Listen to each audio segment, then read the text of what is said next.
series. This one is on 5 common misconceptions about payments in the cloud. Before we get started, I'd like to go over some logistical information with you. Today's webinar will be approximately 30 minutes in length. Everyone is on mute during today's presentation. If you'd like to ask a question, you can do so at any time. Just use the chat or the question subpanel in the bottom right of your screen, and the questions will be addressed in the last 15 minutes of the presentation. This webinar is being recorded, and that recording will be available on the Paymetric website over the next couple of weeks, and a link to the recording as well as a PDF version of the presentation will also be sent to you. So at this time, I would like to introduce today's speaker, Stuart Comrie, Vice President, Strategic Solutions. Stuart? Thank you, and welcome everyone. Today what we're going to cover, and we're going to do it I think at a fairly decent pace here, is first of all a little bit about the sort of cloud confusion, the general misconceptions, and the sort of hazy term cloud. We'll then dig into an actual definition of the cloud in general terms, and then more specifically around payments. And then we'll dive straight into the 5 misconceptions around e-payments in the cloud. And right at the end, we'll quickly visit the best practices and just 1 or 2 slides on Paymetric, and then we'll wrap up and we'll address questions. So first of all, there is so much overuse of the term cloud that it means something different to everyone, and it means something different in different contexts. And the truth is, it does. I mean, technically, cloud is an extremely broad term and can apply to so many things. So let's try and, as the pun goes, let's sort of uncloud some of the areas of the cloud. The cloud can mean so many things. As I said, a lot depends on context. So one could be talking about private versus public versus hybrid clouds, which typically is more about the deployment model. You could be talking about computing and transactional use of the cloud. You could be talking about just using the cloud for storage or backup. And then perhaps some of the more common models are using the cloud for infrastructure. So infrastructure as a service. And that's typically virtual machines and sort of virtualization, purely for the sake of virtualization, so you don't have to deploy hardware. And then typically on top of that, you would then do your work, you do your dev work, you would deploy applications inside those VMs, etc. As an example. Another concept for cloud would be using the cloud as a general platform. And here it would be more about tools, so development tools and platforms. Microsoft Azure is another good example there.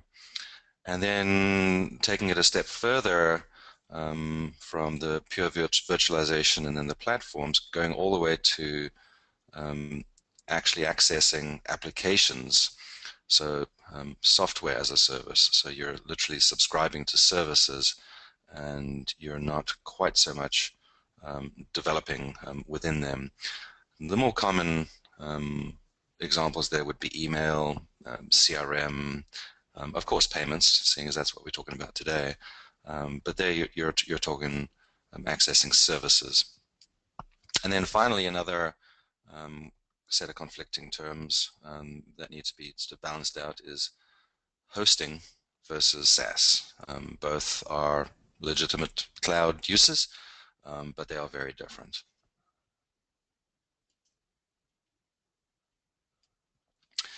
So let's narrow it down to payments. The primary 2 aspects of cloud usage when payments are involved, and I'm using fairly broad brushstrokes here, there are some hybrid models. It's typically a hosted middleware approach, and that's sometimes called cloud. But if we get specific, essentially there's hosting.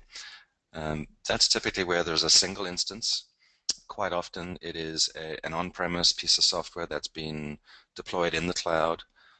It could be a third-party hosting provider. It could be the vendor's cloud. It doesn't really matter who owns the cloud. Essentially, though, it is software being deployed in the cloud, single instance. The merchant is responsible for PCI DSS under this setup. Um, it is ultimately the entity responsible for that software on whom that responsibility falls for PCI DSS, as opposed to using a true third-party service. When you're using software that's being hosted on your behalf, the responsibility falls on you. Um, Another point there is redundancy and backup and failover, etc. That varies. Sometimes it's there and it's solid, sometimes less so, but certainly not something that is a checkbox that you take for granted. So that's hosting. Definitely has its purposes versus SaaS. So in SaaS, you're talking more about a multi-tenant environment. So one software application partitioned for multi-tenant use.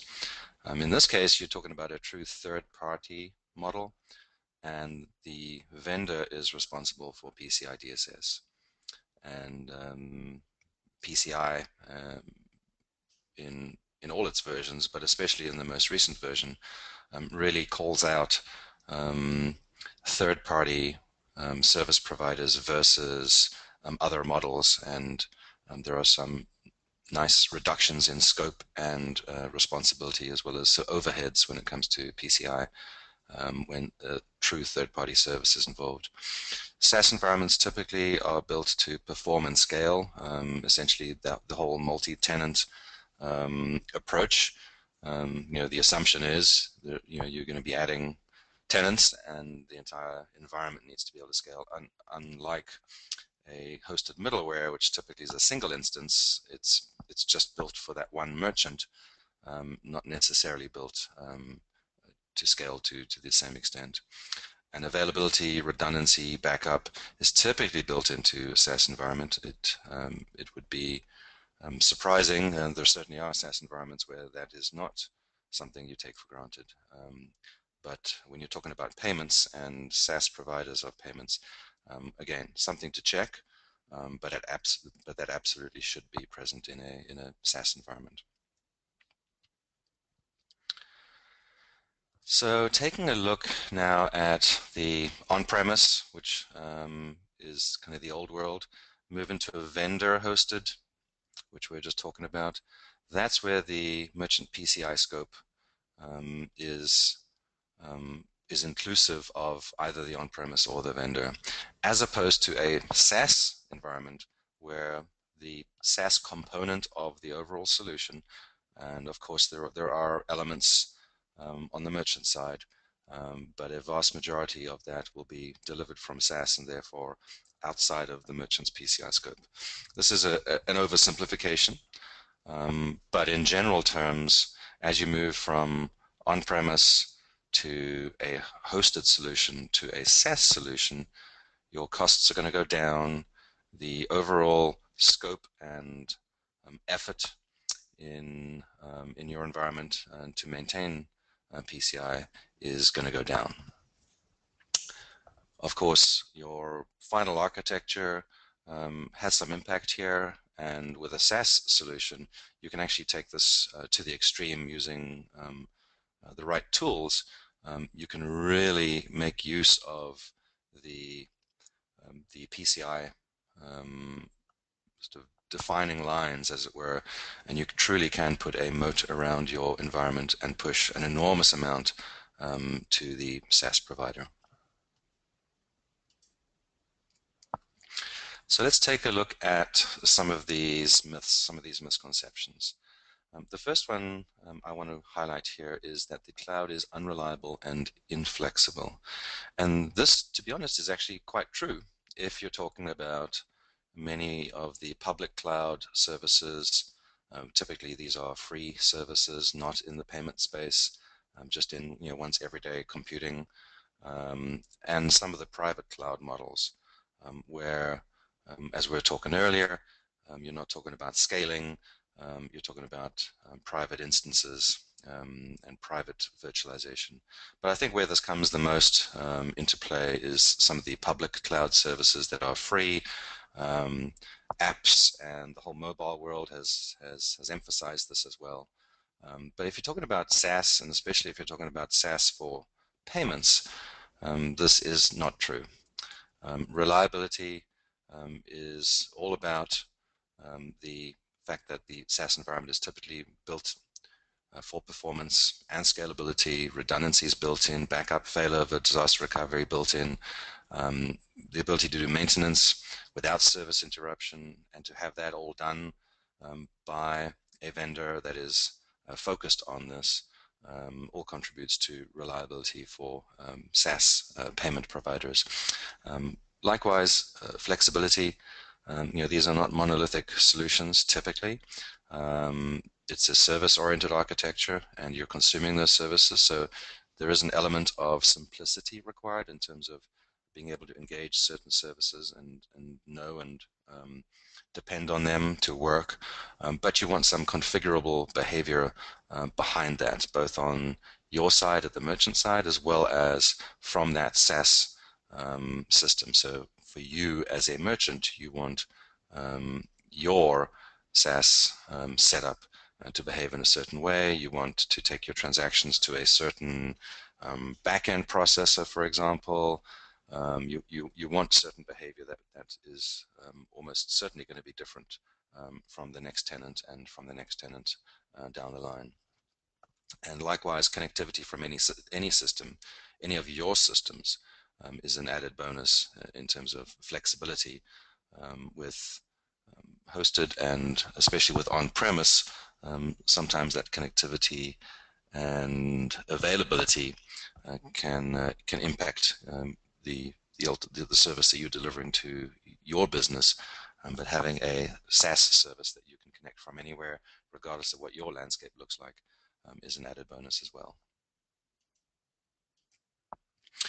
So the second misconception is that the cloud is not secure. And again, I think the myth here does come from especially the public cloud services, and mostly it's um, the free services where it's all about either social, or it's about moving data around, or it's games. But when you're coming to payments and SaaS model, again, that does differ. And it's a completely different ball game altogether. So what I'd say here is focus and specialization of that SaaS environment is key. If we're dealing with a SaaS environment that's kind of a general purpose, security is not top of mind, it's not a top concern of that vendor. If this provider provides payment services, but they also provide a whole bunch of other services out of that cloud, you're going to start losing focus and specialization. So you really want a SaaS service provider whose sole focus, and for the most part sole business, is payments and payment security. That really is going to be where, obviously with all your due diligence and review of these things, but that's really going to be where you find that security is the top concern and is essentially ingrained in that business. On-premise solutions, in my experience, as well as in terms of industry review, often focus a little less on security, and they rely on the the data center security and the controls that are going to be placed around that on-premise solution as opposed to the on-premise solution itself. And likewise, what I've found is, especially when you're talking about any on-premise solution where encryption is involved, and you have keys, and I'll just use this as an example. The first year or two you've got that up and running, you're going to rotate those keys, and you're going to follow the protocols necessary and specified as minimum by PCI to, for example, rotate those keys once a year. But over time, that can lapse, and I can I can recall many instances amongst our customers on their prior solutions, where they acknowledged that, yeah, after um, many years on their existing previous solution, keys were no longer being rotated, security patches weren't necessarily being applied, etc. So, on-premise sounds great, but in practice, keeping it close is not always a good thing.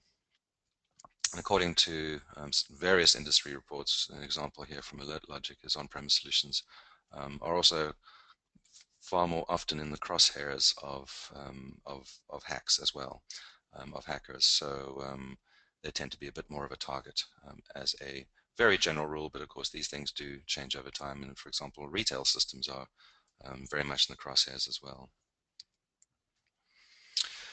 So myth number 3 is that the cloud is expensive.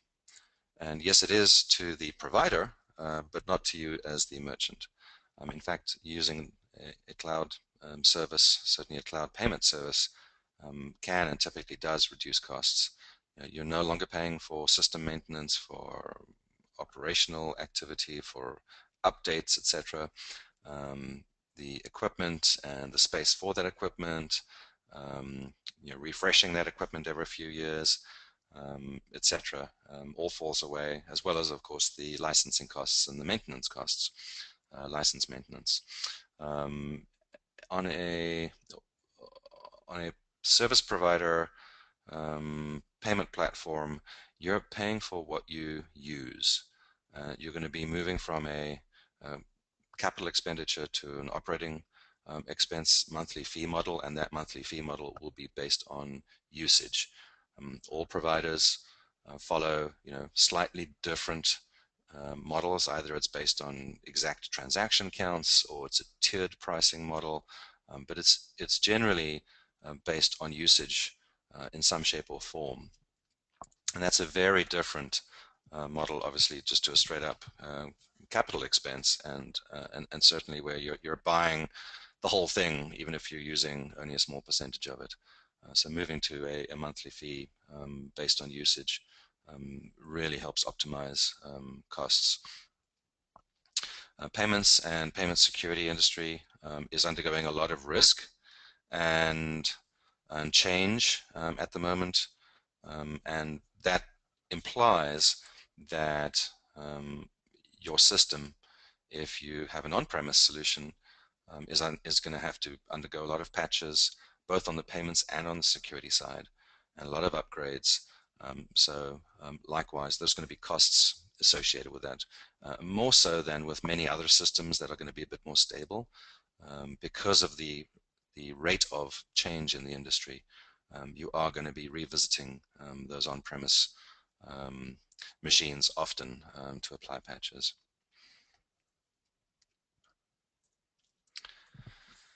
So cloud models are all the same. Well, I think I've already addressed this to a pretty decent extent here. And certainly in payments, the cloud does not always equal the cloud, quite frankly. Um, you know, it is just such an used term that I much prefer when we're talking specifics that we talk about hosted and SaaS, seeing those as those are the two primary models. So as we covered before, hosted is going to be the private cloud, merchants responsible for PCI DSS. It's a single instance. Typically, it's managed services from that provider, and redundancy and backup support is going to be variable from instance to instance. Versus SaaS, that is all about multi-tenancy and scalability. The SaaS provider is responsible for the PCI DSS of that environment, not you, the merchant, and it's built for performance, scalability, availability, etc. So yeah, models are not the same. They may all have the word cloud in them, but the devil is definitely in the details. So lastly, final misconception is that the cloud is not appropriate for payments. This was perhaps more so a misconception many years ago. It still lingers a little bit, but I think now with everyone, including PCI, acknowledging the power of using the cloud and using third-party service providers for payments from the cloud. PCI themselves, at least the Security Standards Council, have written that into the PCI standards. You can move from one self-assessment to another. You can reduce the number of questions and the scope and your cardholder data environment, all based on whether you're using a third-party provider, a SaaS third-party provider, or not. A significant shift in the needle um, based on purely usage of a third party or not. Of course, it's secure, it's reliable. We've covered that, and um, I think one of the sort of obvious things to note is that pretty much all the major players in the payments industry have already adopted the cloud. Some to a great extent, some to certain products, but essentially all the card brands, all the processors that would be acquirers, gateways, and everyone in the sort of middle space, as it were, the processor gateway area, and then specialists such as PayPal, Google, Apple, Amazon, to mention just some of the obvious few.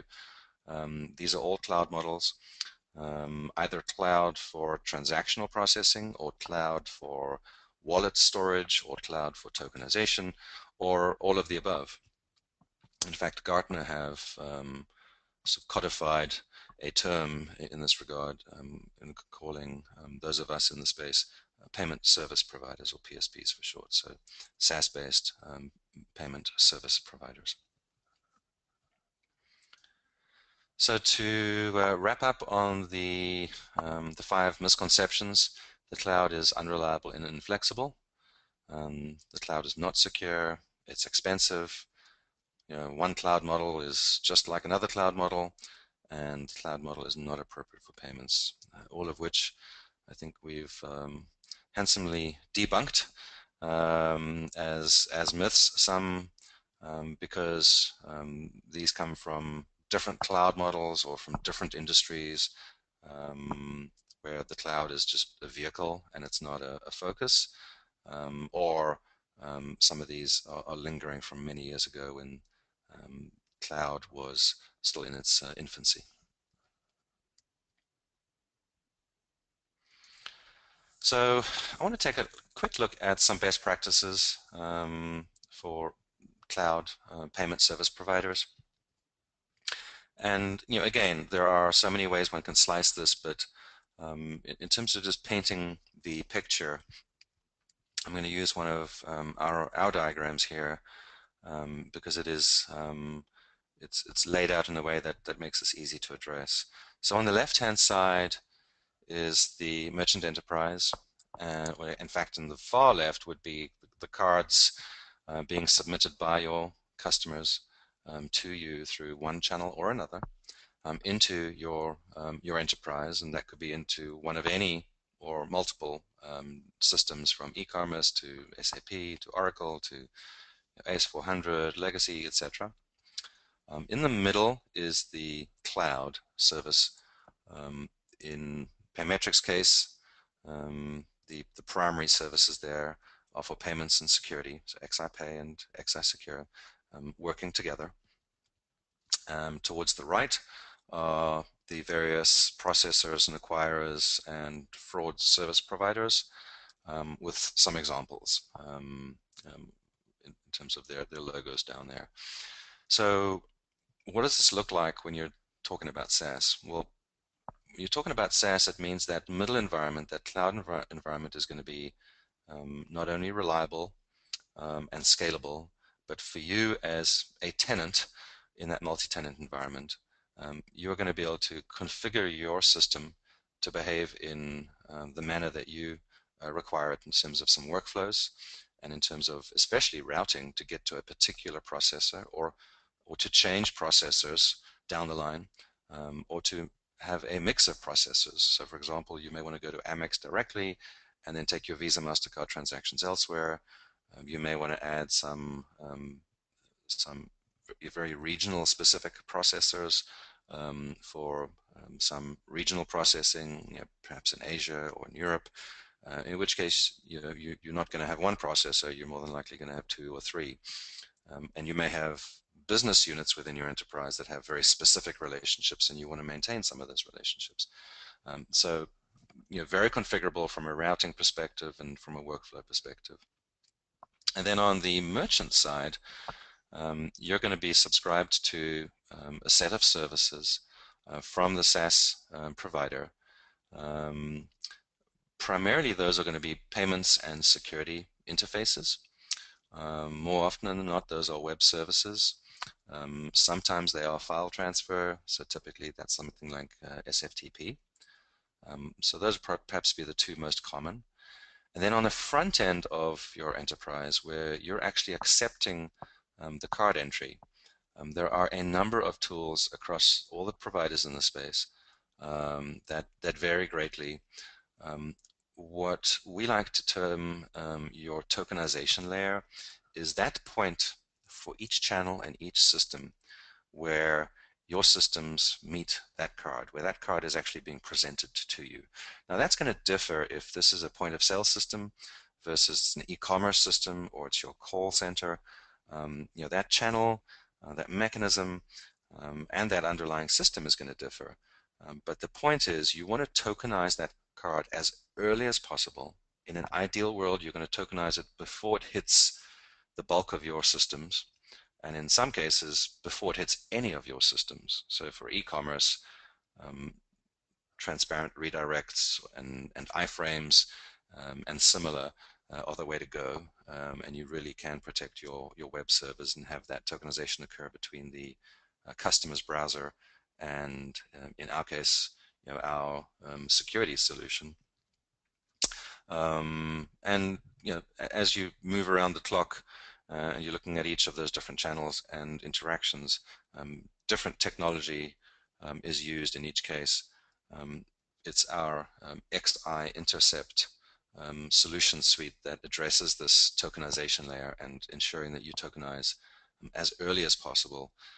Get that card transformed into a token, and then have that token then move into that underlying system and then flow to your various systems. So quite often, the point of entry is not going to be your back-end system, your legacy system, or your ERP.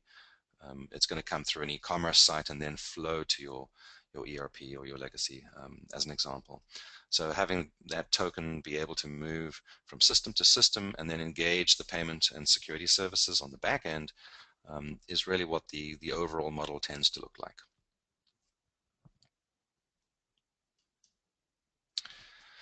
So a little bit about Paymetric. I'll let you scan this, and I won't dwell on this too much, but we are certified. We are focused on Fortune 1000, Fortune 2000, focused on the enterprise.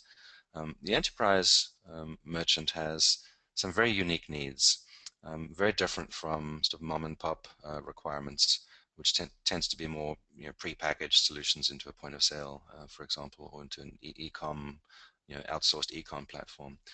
An enterprise is looking for integrated payments, is looking at complex workflows very often multiple systems, and these are all aspects that we specialize in.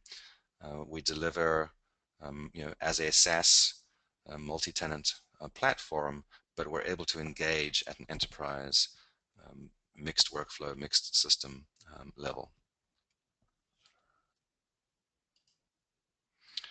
And then just to toot our own horn a little bit, we are proud to be very innovative, and we've received a lot of recognition for our innovation in the payments and payment security space, from specific platforms such as SAP, where we're a sort of multiple time winner, to the security industry, and then as a business.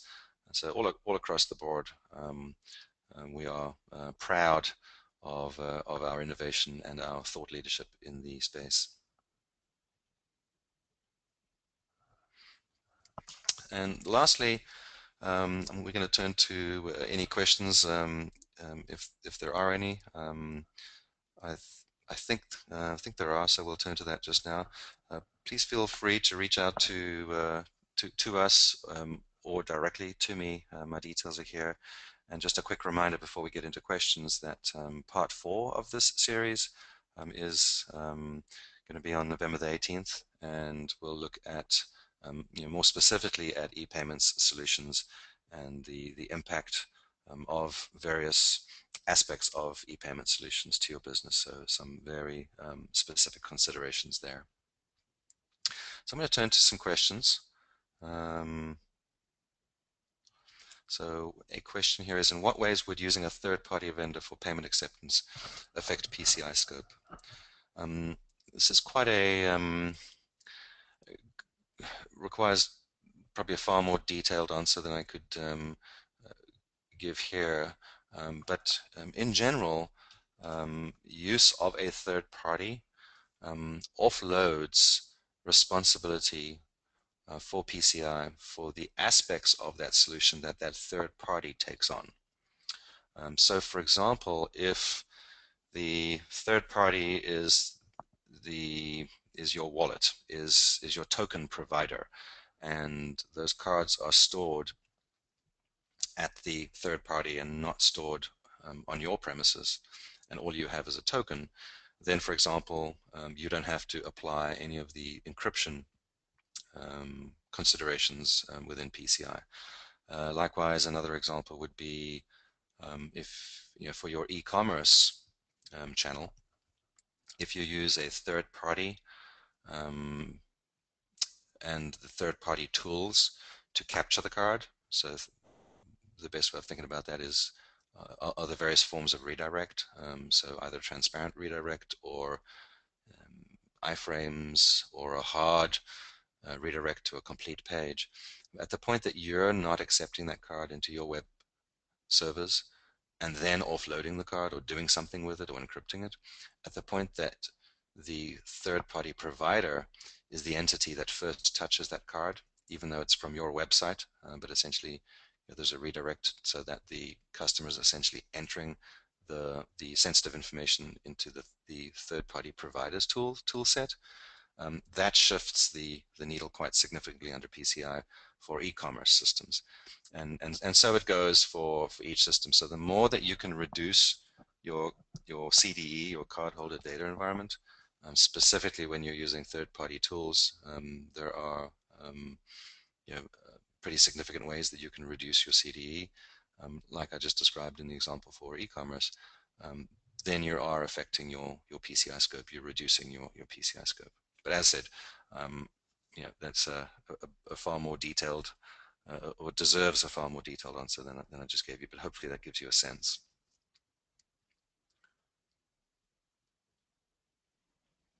Another question is, how do we know what question to ask to determine how a solution provider is structured if they are if they call themselves cloud very broadly? That's a good question. I think the direct questions to ask are, are they multi-tenant? Are you subscribing to a service or services? Who ultimately is responsible for the cloud environment or the software running in that cloud environment? Who is responsible for the PCI of what's in that cloud environment? Those would all be telltale and just direct questions. Is this hosting or is this SaaS? Those would definitely all be some of the early indicators of what the model looks like. The question here is about outages. If your internet goes down, is the cloud useless? How can you protect against this? That's a great question in terms of failover.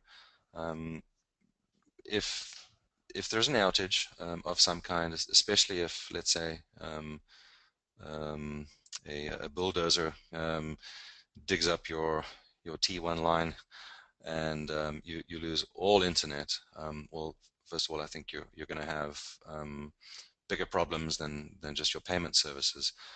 But like all payment acceptance, there are always fallback positions, both for the security and then for parking and recovering, essentially doing a store and forward and recovering in order to go do authorizations. So good old-fashioned fallback mechanisms are available, either software-based.